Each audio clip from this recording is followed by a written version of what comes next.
Zaki berapa adik-beradik? Mak saya sempat buat saya seorang je. Sempat buat saya seorang je. Kalau boleh mak saya nak buat pasukan bola, tapi tak dapat. Cuba bayangkan, yang saya ni ada lagi 9 saya. Selepas saya ada lagi 9. Korang bayangkan, bayangkan, imagine. Nanti korang faham lah, kan? Kalau ada 9 macam saya, mak saya silap-silap, dia yang lari rumah. Dia lari rumah. Dia yang tinggalkan saya. Kita orang 9. Tak, diorang tanya Zaki ada berapa adik-beradik. Saya katalah dengan mak saya sempat saya seorang. Ikutkan nak buat lebih, nak buat pasukan bola. Tak ada plan nak buat lebih. Mami kata nak buat pasukan bola. Itu anak lelaki nanti. Kesian. Sampai 10. Pasukan bola 10 orang ni.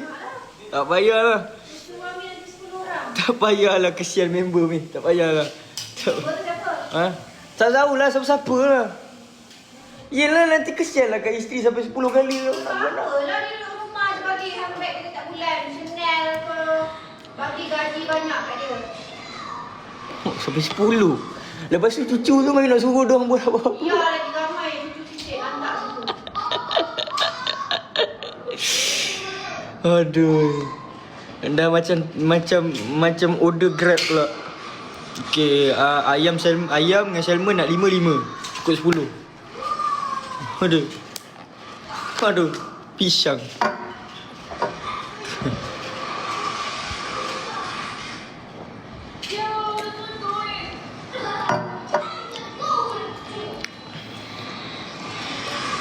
Amai invite.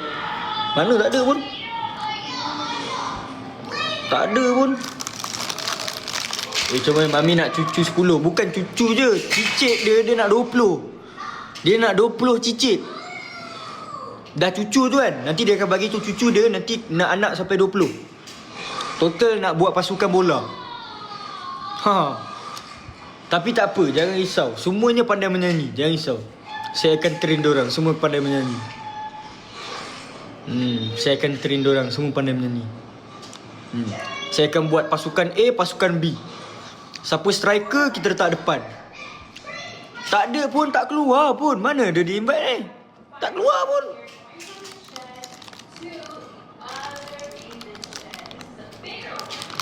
Mana? Tak ada pun. Suruh dia invite balik.